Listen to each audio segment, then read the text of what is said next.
This is insane. The thing runs way better than it ever has. And it's finally off the trailer.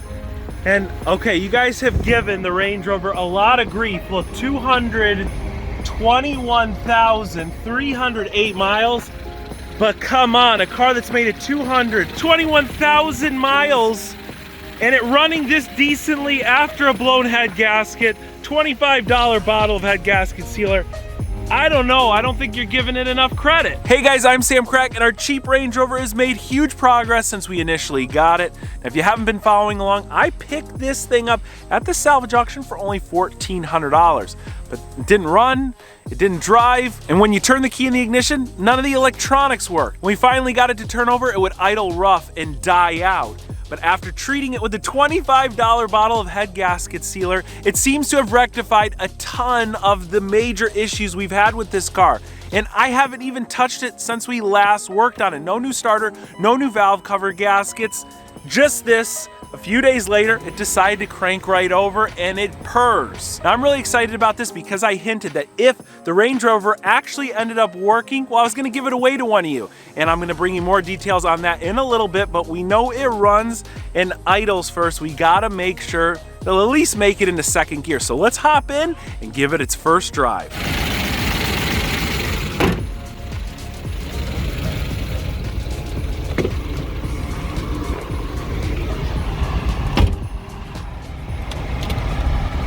Not overheating or anything. It's been running at least, I'd say 12, 13 minutes now.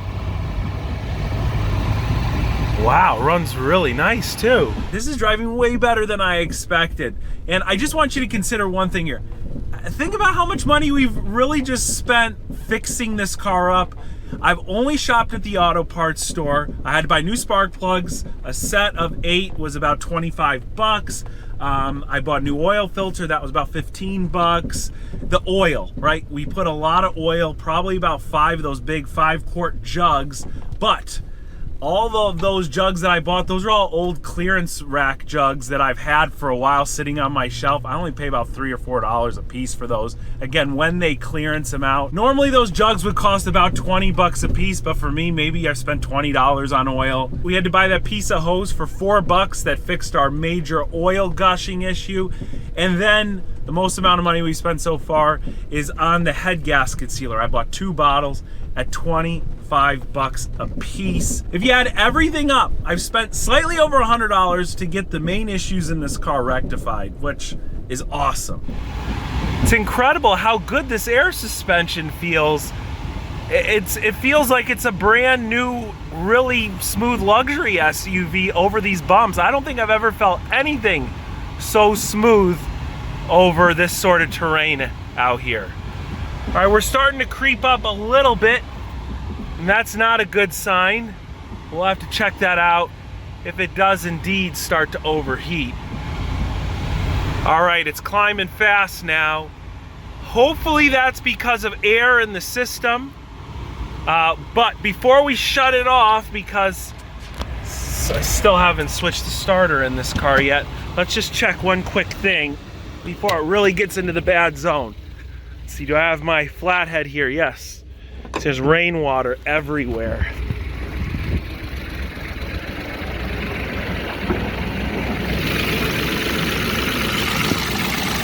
Let's just open the bleeder screw a little bit.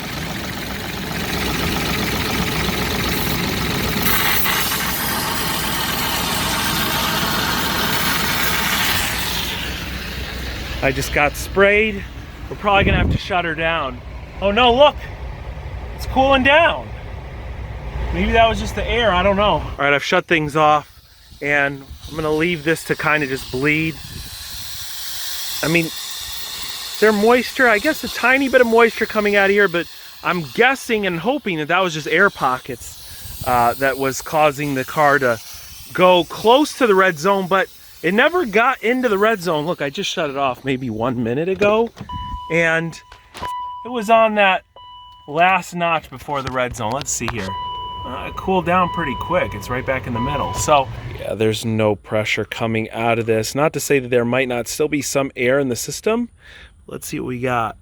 Yeah, dry. So we definitely had air in the system, and the car is still warm. So I'm gonna wait until it cools down all the way, like another heat cycle, like the sealer instructions tell us, before we start it again. But man, it felt incredible just now. After letting the Range Rover cool, I started it again and let it idle with the bleeder screw open. Then drove it lightly and it's still overheated. At this point, I was afraid our head gasket could still be failed. We can diagnose that with just a quick visual. All right, so I just fired it up, and if you look, there's still some fluid down there in the overflow tank. This is cold, okay? So the engine has not warmed up yet. And look, there's no bubbles as before when we had the exhaust gases coming out of the blown head gasket through the cooling system. This would all bubble over. This is a really, really good sign that our head gasket has finally been sealed. Since we're boiling water out of our sealed reservoir, I point to a failed thermostat. It's probably not opening up, allowing the water to cycle through our radiator, which effectively cools things down. Let's remove it and see what's going on. Thermostat's really easy to get to in this car. I already took the air tube off. Right below it is the thermostat housing right here. There's the electronic sensor, which I unplugged right here. And there's your lower radiator hose. When I squeeze it, look, it is empty, as is the top radiator hose, which is pretty much always empty until you fill that so much that a little bit of water comes in here and then it just boils right back out. So I really do think that the thermostat's the culprit here. It's really easy to remove. 1, 2, 3, and then there's kind of another screw in the opposite corner back here, tougher to get to. So I'm gonna open up this pipe right here, our lower radiator hose. All right, right there. All right, it's mostly disconnected here. And there it is. Now, my friend Alex, when I was talking to him about this, and we both were kind of like, yeah, it got to be the thermostat, he was saying it'd be interesting to see if all of that head gasket sealer had kind of caked this up. Well, you can see some of that gunk, that shiny gunk on the side here. Around this seam is where the thermostat should open, and you can see some of that sealer around there. Some of that hairy stuff, that's part of the sealer. If we look inside, it's tough to see. But there is a ring of it around there. So let's just go test this thermostat by sticking in some boiling water and see how it reacts. Thermostat from our Range Rover isn't like most cars. This is an assembly. So you got part of the housing, you've got this electrical sensor right here, and then the thermostat is built into the housing. It'd be really easy to test our theory to just pull the thermostat out of the car, but since it's built into the housing, you need the housing to contain the coolant. Well, that's not gonna work. So what we're gonna do is just put it in this bucket right here, and I'm gonna go get some hot water, something over about 200 degrees Fahrenheit, pour it in here, and then we'll examine our thermostat. And again, right around where I showed you, this edge right here, it should open up. If it doesn't, that means that it's mechanically failed. Anytime in the past I've ever suspected that I had a failed thermostat, I just run out to the parts store and buy a new one, because I don't think I've ever spent more than 20 bucks on one. But this Land Rover thermostat, since you're buying the housing, the thermostat, and the electrical connector as an assembly, it cost over $100 at the local parts store, which I'd imagine means it costs even more at the dealership. And so it will be a good budget-minded decision to just test ours. But the one thing I'm unsure of is whether this thermostat is a mechanical, an electrical, or like a hybrid thermostat. Since it does have that electrical connector, do you guys know if it operates just off of a signal sent to it and opens and closes based off of what the car's computer tells it? Or is there a mechanical aspect to it as well, like all other thermostats? When it reaches a certain temperature, it opens up. That's what we're going to test for right now, and I'd imagine that still is the case with this thermostat. But again, if you guys are familiar with this BMW engine, let me know down in the comment section below.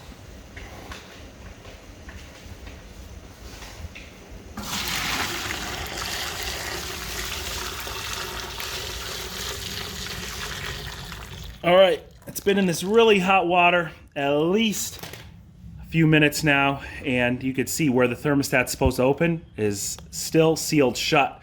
So we're not circulating any water through our radiator in the car. Now again, remember that could be an electrical failure.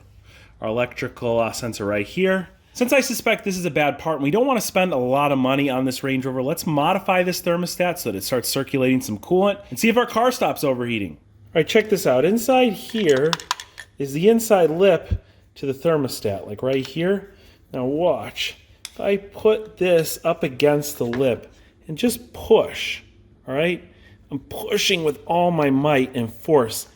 The thermostat is frozen solid. And what I'm wondering is if it did open up when we were doing our head gasket sealer process, and a little bit of the sealer got in between here and like glued it or almost welded it shut, because I'm putting as much pressure as I can.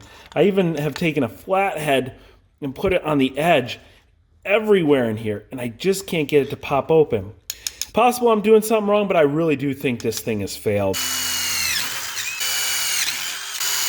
Right now we have 1, 2, 3, 4 passages for our coolant to flow through, even though our thermostat is plugged up. All right, we'll just kind of swish it here to get any metal shavings that might be in the housing left over. And let's go put it back in the Range Rover. Thermostat's all hooked back up, coolant hose put back in. All we've got to do now is fill things up with water and put back our air intake hose. We'll leave the cap off the reservoir right now. I'm thinking with that drilled open thermostat that it's gonna suck down some water pretty good, which we will top off before we seal our system off. That is all given that our starter is feeling up to the task. We'll actually start the car right now. 3, 2, there we go. Top it off. All right, temperature gauge in the middle. Let's see if it keeps climbing. Guys, this is incredible. I've been driving it now, I would say 6-7 minutes since it's been in the middle here, and look, we're not even overheating, not even a little bit. Our thermostat was our issue. Our engine's running. Again, when we're giving it throttle, it feels like it's all there, all 8 cylinders. We've got a running and driving Range Rover that seemingly works really well. Now, again, it just soaks up bumps incredibly on this off-road terrain, although there is some worn out mount somewhere underneath. Check this ditch out in front of us. No match for the Range Rover. We just go right over it. I've really had a lot of fun experimenting with this Range Rover. It's proof you can go to the local auction, get something that looks awesome for little money, put in a little bit more money to get it running pretty darn decent. And I think this truck, after a few more hard part fixes, will make for an excellent weekend warrior. Something you could take to the hardware store, load it up with mulch, load it up with tools, whatever you want, and just beat it up really until it dies. But only after I replaced the starter, which I picked up a tested used one for $40, the valve cover gaskets, which were only $20 for a new third-party set, and about that thermostat, like I told you, it's over $100 for one at the parts store, but I found some third-party new ones for between 60 and 70 bucks online. Let me know, would you replace the thermostat or would you just keep it running with the holes in it? Now, one of you guys will end up with this truck, and I'm going to announce the full set of giveaway details on my Instagram, which is located right here, or just click the link in the description box below. I am sorting out some last minute details, but shortly after this video goes live, you will see a full set of instructions again right here. Now, if you've enjoyed watching the progression of this Range Rover from something that was basically just a pile of parts to a running and driving car, be sure to hit that like button. And I got to give a huge thanks to each and every one of you for watching today. I'll catch you very soon.